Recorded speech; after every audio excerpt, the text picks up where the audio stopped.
Today I'm going to talk about an amplifier and a few pedals. This is the famous Roland JC-40. I got this amplifier originally for a project that involved 80s guitar sounds, but I've kept it because it turned out to be a very good general amp for any kinds of purposes really. It's very versatile, it has a lot of headroom, it's very reliable, it's solid state, and it's not too heavy, considering it's 40 watts. That is very powerful for my taste. The best thing about this amplifier really is that it has a lot of headroom, a lot of space for different pedals, different sounds. I usually use it with a tube preamp that I'll explain later on, and it sounds really like a classical tube amp. But I'll go through the amp sounds first and then go through the pedals. Now this is the absolutely clean sound without any effects at all.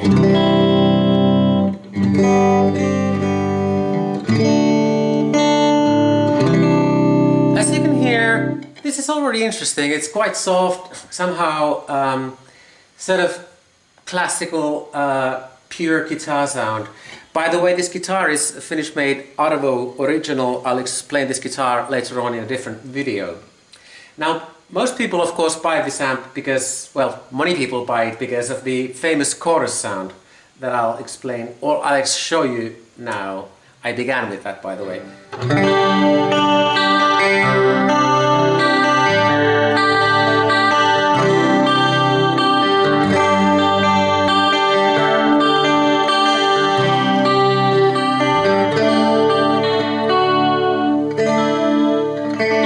So that is really nostalgic for me, at least. I spent my youth in the 80s and this guitar sound was all over the place.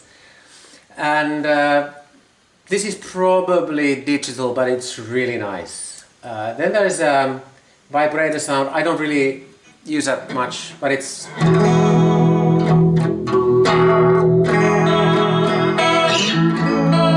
quite spacey.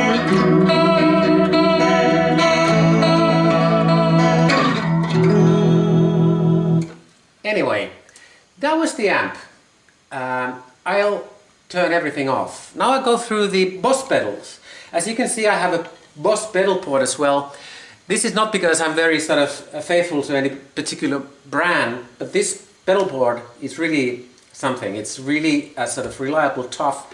It's really strong plastic, well, plastic I think it is, and it has a very even power supply that is very good for pedals. They remain very quiet and usable. Now these Boss pedals are sort of my classical collection when I travel. I usually start by putting on the compression sustainer, which sort of evens out any difficulties with the guitar sound. So it becomes sort of very balanced. Nothing sort of jumps out. I usually keep this on all the time, and of course you get some more sustain as well. It's a matter of taste whether compression is always good. I tend to use it, but some people just like, you know, the wider guitar sound. I'll go through these pedals one by one. This is the classical Super Overdrive, everybody knows this sound.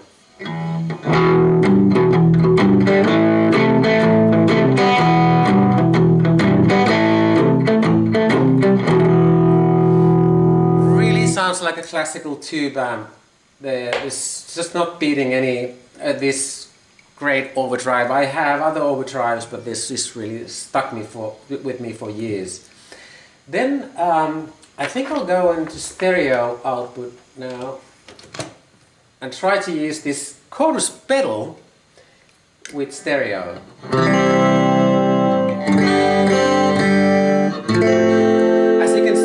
It's less pronounced than the amplifier's chorus.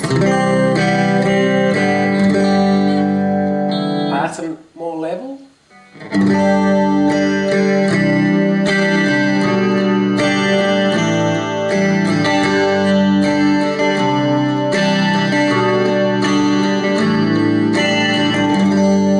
In fact, I tend to use this pedal chorus when I'm using other pedals, so it remains in balance with other pedals. Now the classical digital delay.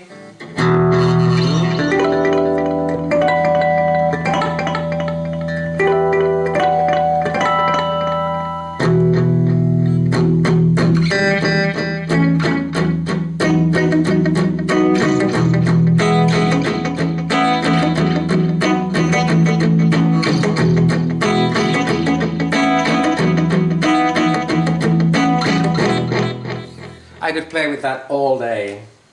And finally, the reverb. I think this is digital as well.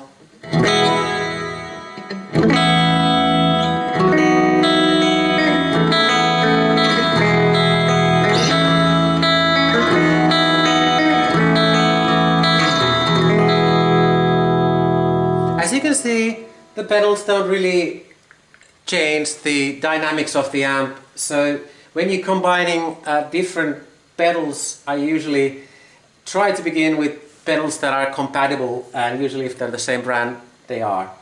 But really the trick why I want to show these pieces of gear together is that you can put everything on at the same time and it doesn't get confusing. And this is what I do when I try to sound professional.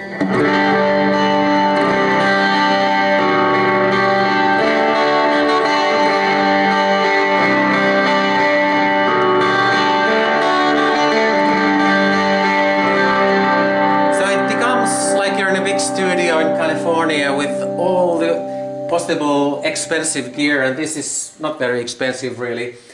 And when I'm joining a new band that I don't really know how they're playing and what they're playing, I usually take this whole setup and just choose the sounds that I really need. And you can just drop things like Overdrive and it becomes totally different.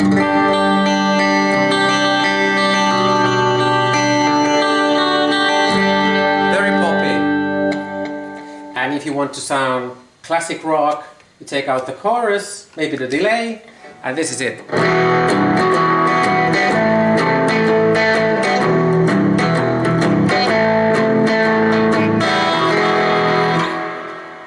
So, really a nice palette of sounds with this combination.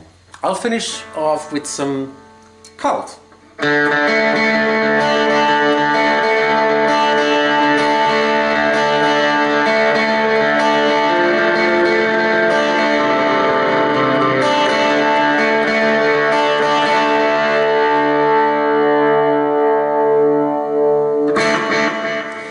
I should add that, of course, my guitar heroes were also from the 80s, like Billy Duffy and Johnny Marr, and they were sort of to blame for this whole excitement about these classical solid state Roland sounds. But they've moved on and I've moved on, but this is where I started really as a guitarist. See you later!